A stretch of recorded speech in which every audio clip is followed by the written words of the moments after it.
ko, guys, no? Pera ito. Money, money, money. Okay? So, your wish is my command. Parang sinasabi ni universe. Pera ba ang gusto mo? Your wish is my command. Bibigyan kita ng maraming pera. Okay? So, for some of you, mga kapiksi, this is a very strong indication na magiging maganda yung daloy ng kaperahan sa inyo ngayong October, guys, no? I-mind nyo na yan sa comment section, mga kapiksi, kasi gusto ko na kapag positive yung energy na lumalabas, ina-align nyo yung sarili dun sa energy, kaya ko kayo pinapamind para ma-experience nyo siya sa inyong 3D. For some of you talaga mararamdaman nyo na unti-unting nagkakaroon ng sagot, no, sa inyong mga kahilingan, sa inyong mga pinagdadasal, lalo na pagdating sa kaperahan.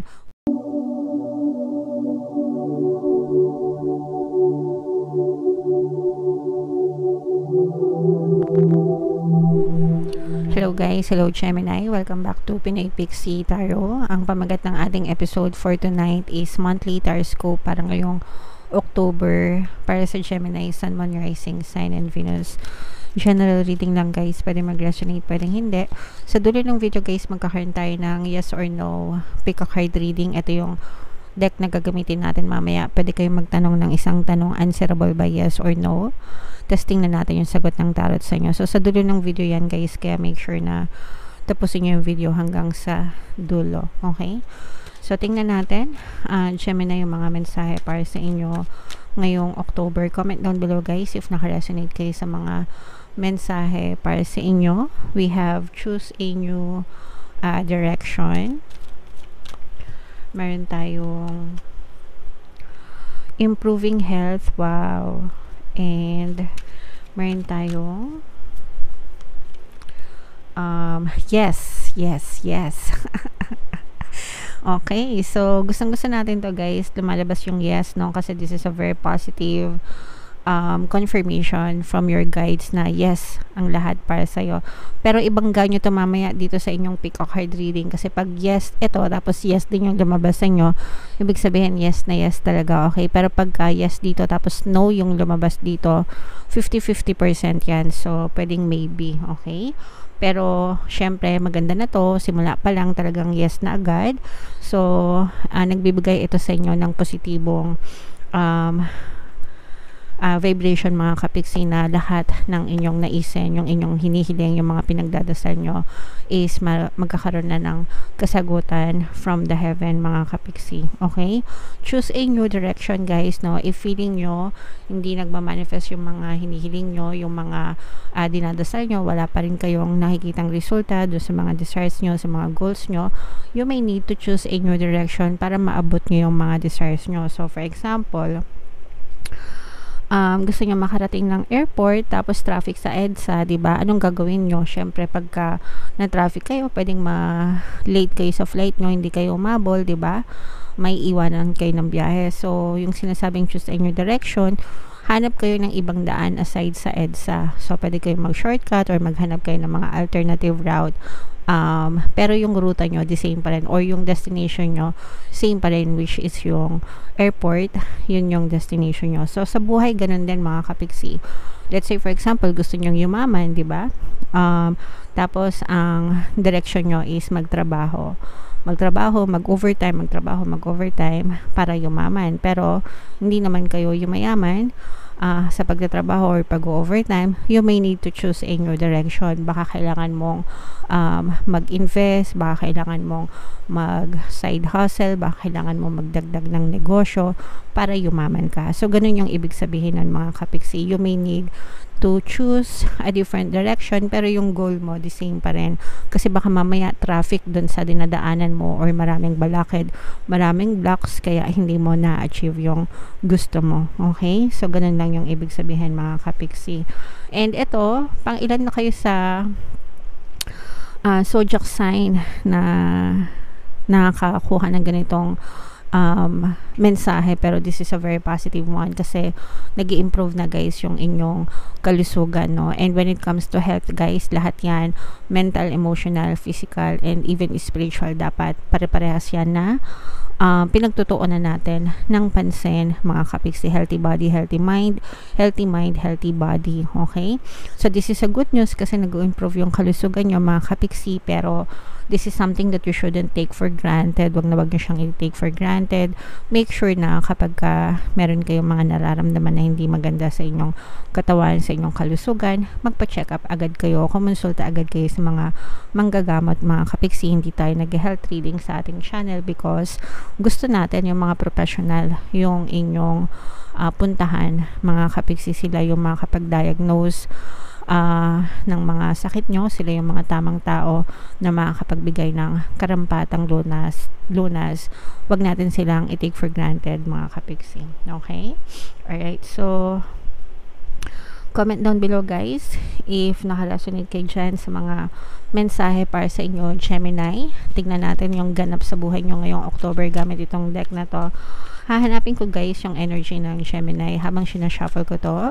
Panoorin nyo muna tong video natin regarding sa ating paano mag-manifest ng abundance video course. Kapiksi, sawa ka na ba sa mga struggles at hirap sa buhay mo? Masipag ka ba at masikap sa buhay ngunit hindi ka pa rin umaasenso? Ilang beses ka na bang nag-attempt magnegosyo at mag-invest pero palagi ka pa rin nalulugi? Sa pagkakataon na ito ay maaaring may subconscious beliefs ka na nagiging balakid sa iyong pag-unlad at pagyaman. Introducing, paano mag-manifest ng abundance video course.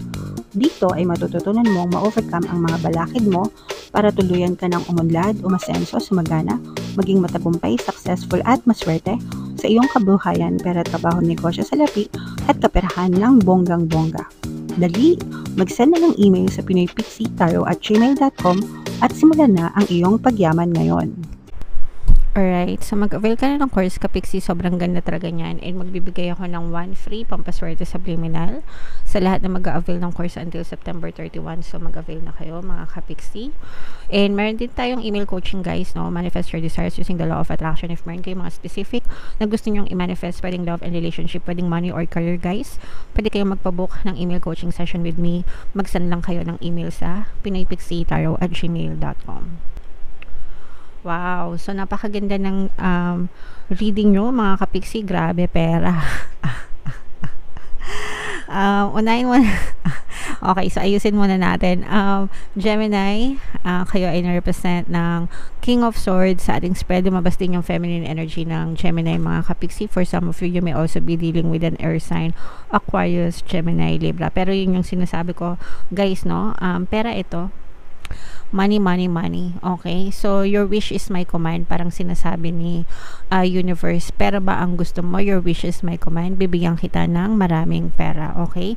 So, for some of you, mga kapiksi, this is a very strong indication na magiging maganda yung daloy ng kaperahan sa inyo ngayong October, guys, no? I-mind nyo na yan sa comment section, mga kapiksi, kasi gusto ko na kapag positive yung energy na lumalabas, ina-align nyo yung sarili dun sa energy, kaya ko kayo pinapamind para ma-experience nyo siya sa inyong 3D. For some of you talagang mararamdaman nyo na unti-unting nagkakaroon ng sagot, no, sa inyong mga kahilingan, sa inyong mga pinagdadasal, lalo na pagdating sa kaperahan. For some of you, maaaring may mga bagong opportunities na dumating sa inyo when it comes to money, when it comes to job, when it comes to negosyo, investment, side hustles, or kung ano man yung iyong chosen na source of income, mga kapiksi. And ito, kapag ito yung in-explore, parang ito yung sagot ni universe sa'yo, no? Parang sa pamamagitan na to, maaaring umunlad yung iyong kabuhayan and maaari itong magdala ng seguridad sa iyong financial na kalagayan. So, maaari mo ma-experience yung financial stability and security when it comes to money, kaya nga financial. Okay? So, i-mind nyo na yan guys sa comment section. Mind financial security, mind stability, mind abundance, mind money, mind pera, wishes coming true. So, and aside from that, mga kapiksi, talagang napagtatagumpayan nyo, no? You will, yung iba sa inyo may mga small successes kayo, small wins, mga kapiksi. I think lumabas na rin ito sa previous reading nyo na may mga small wins kayo na isa-celebrate guys. So, mga small successes, and sabi ko nga guys, kapag may mga small wins kayo or yung mga targets ba na na-achieve, dapat sineselebrate nyo, you keep up the momentum, ginagatasan nyo, ganyan, para mas ma-inspire kayo, ma-motivate kayo, no? Kasi yung mga small wins nyo, kapag pinagsama-sama nyo yan, it will contribute to your big wins, big success. Okay? So, ituloy-tuloy nyo lang mga kapiksi. Sabi ko nga, keep up the momentum hanggang sa, parang ano lang yan guys, yung iba no, nananalo sa loto. Nagbabasa kasi ako ng mga nananalo, mga stories ng mga nananalo sa loto. Ilang years na silang tumataya, nananalo sila 3 numbers, 4 numbers hanggang sa nakukuha nila yung jackpot. So parang ganun din sa buhay natin mga kapiksi. Yung mga small wins natin, ipunin natin, no? And dadating yung time na parang naka-jackpot na rin tayo dahil dun sa mga big wins natin, big success natin sa ating buhay. And for some of you, aside from that, may mga good karma din kayo na may experience. When it comes to karma naman mga kapiksi, it's only between good and bad. Depende sa intentions nyo sa buhay. So, kapag bad intentions equals bad karma, good intentions equals good karma. So, kung ayaw nyo na maka-experience kayo ng mga bad karma, tabunan nyo lang ng good intentions mga kapiksi. Let's say for example, nakagawa kayo ng hindi maganda sa kapwa nyo, hindi nyo naman sinasadya, diba? Syempre mag-sorry kayo, tapos tabunan nyo agad ng good karma mga kapiksi, good intentions para hindi na kayo balikan ng bad karma and good karma na yung bumalik agad sa inyo. Okay? Naintindihan nyo ba? Comment down below guys if naintindihan nyo. Kasi pwede nyo naman maiwasan yung mga bad karma basta magtanim lang kayo ng maraming good intentions mga kapiksi. Alright?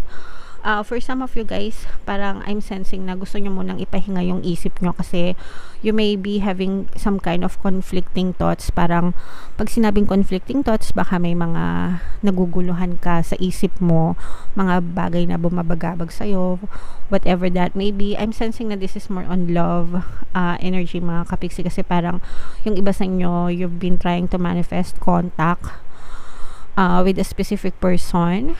Pwedeng romantic, pwedeng non-romantic, pero parang mailap yung communication nyo nitong person na to, and parang yun yung medyo nagbibigay sa inyo ng stress, and parang iniisip nyo kung gusto nyo pa ba tong person na to or gusto nyo pa bang magkaayos kayo. Sometimes parang gusto nyo na mag-give up, ganyan. So yeah, stop overthinking. Wag na kayo mag-overthink mga kapiksi. Pwede kayo makinig guys ng mga relationship subliminals natin. Pampakontak yan. Sobrang dami na guys na success stories, pampabalisa, pampamiss. Pag yan kasi guys ay nabalisa at na-miss, wala na yung choice kundi kumontak sa inyo. Kaya magandang combo yung tatlong yon, lalo na kung ghosted kayo. Pampabalisa, pampamiss, at saka pampakontak, no? Pag pinag-combo-combo nyo yung tatlo na yon, lalo na kung ghosted kayo, kukontakin talaga kayo ng partner kahit na nakablock pa sila sa inyo, gagawa sila ng paraan mga kapiksi. So in case na nagmamanifest kayo ng contact, kaya no guys, tatawagan din kayo nito pero parang medyo nag-iisip-isip itong person na to, parang nag-iisip siya, nagpaplano kasi siya nung sasabihin niya sa'yo. Ayan, kasi for some reason itong person na to medyo guilty siya kasi alam niya yung kasalanan niya. Ayan, lumalabas na mga kapiksi. Alam niya na nasaktan ka, itong person na to, itong nagmamanifest, if you're manifesting for a contact from this person, alam niya kasi na may kasalanan siyang nagawa sa'yo na nag-cause ng big time disappointment mo sa kanya, na-frustrate ka, na-disappoint ka sa kanya. Alam niya yung actually kinakarma din itong person na to, no? Kaya nag-iisip na rin itong humingi ng tawad sa inyo mga kapiksi, pero hindi niya alam kung ano yung sasabihin niya, hindi niya alam. Tsaka ang pumipigil sa kanya is baka galit ka pa sa kanya, baka hindi mo siya maintindihan, baka sumbatan mo siya. Yun yung mga reasons kung ba't napipigilan siya na kumontak sa inyo mga kapiksi. So kailangan dito magkaroon ng forgiveness guys, no? Thought transmission. Let them know na forgive nyo sila, hindi sa personal. I mean, hindi nyo kailangan sabihin ng personal sa kanila. Just use the power of your imagination. Imagine mo na magkaharap kayo and you telling them na pinapatawad mo na sila and allow them to come in para mag-reach out sila and mag-sorry sa inyo, kasi mag-reach out talaga to and mag-sorry kapag ito'y nakonsensya na mga kapiksi. Alright? So pakinggan nyo lang guys yung mga subliminals hanggang sa talagang mag-reach out ito. Feeling ko parang tatawirin nito. Parang dadating din yung time na haharapin niya rin yung takot niya para humingi ng tawad sa inyo mga kapiksi, and magiging parang maiibsan yung mga tinik sa dibdib nyo kapag nangyari yon. Okay? So, yeah. Persist lang guys, and makinig lang kayo ng mga subliminals natin hanggang sa talagang ma-manifest nyo yung contact with this person. So, yan ang reading mo, Gemini. Tingnan natin. Ito na yung yes or no pick a card reading natin. Huminga kayo ng malalim. Tapos, itanong nyo sa isip nyo yung gusto nyong malaman for October. Isang tanong lang guys. Answerable by yes or no. Remind ko lang kayo na meron tayong membership program sa ating channel. Sa mga gusto mag-join, i-click nyo lang yung join button sa video na to, kaya dyan sa ating YouTube homepage. Pag member na kayo, magkakaroon kayo ng access sa mga exclusive videos natin regarding manifestation using the power of your subconscious mind and law of attraction. So, huminga kayo ng malalim, kapiksi, tapos itanong nyo sa isip nyo yung tanong na gusto nyong malaman. And then, pili ka ng isang card. Card 1, card 2, card 3. Kung card 1 ang napili mo, ang sagot sa tanong mo ay yes. Kung card 2 ang napili mo, ang sagot sa tanong mo ay yes. And kung card 3 ang napili mo, ang sagot sa tanong mo ay yes. So, yes na yes talaga mga kapiksi, no? Una pa lang yes na. So, yes talaga for you, Gemini. Alright? So, comment down below, no, if naka-resonate ka sa reading mo. Ito yung ating 2024 pick a card version kapalaran, guys. Kung hindi nyo pa napapanood, panoorin nyo na. Super nice, super ganda. And ito naman yung ating success stories ng paano mag-manifest ng abundance video course. Thank you for liking, sharing, and subscribing mga kapiksi, and see you again next time. I love you all, guys. Have a nice day. Bye-bye.